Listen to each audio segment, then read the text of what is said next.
ജീവിതത്തിൽ എല്ലാവർക്കും പരീക്ഷണങ്ങളുണ്ട്. പരാജയങ്ങൾ, പ്രതിസന്ധികൾ, വേദനകളെല്ലാം അതിൻ്റെ ഭാഗമാണ്.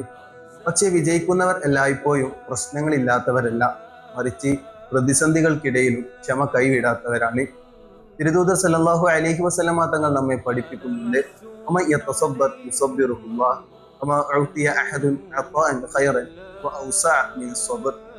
വല്ലവനും ക്ഷമിക്കാൻ ശ്രമിച്ചാൽ അള്ളാഹു അവന് ക്ഷമ നൽകുന്നതാണ്.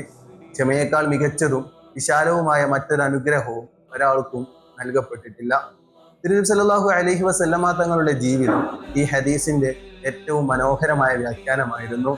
മക്കയിലെ കൊടിയ പീഡനങ്ങളും ത്വായിഫിലത്തെ കല്ലേറുകളും പ്രതിസന്ധികൾ നീണ്ട വർഷങ്ങളൊന്നും തിരുദൂതർ സല്ലല്ലാഹു അലൈഹി വസല്ലമ തങ്ങളെ നിരാശനാക്കിയിട്ടില്ല.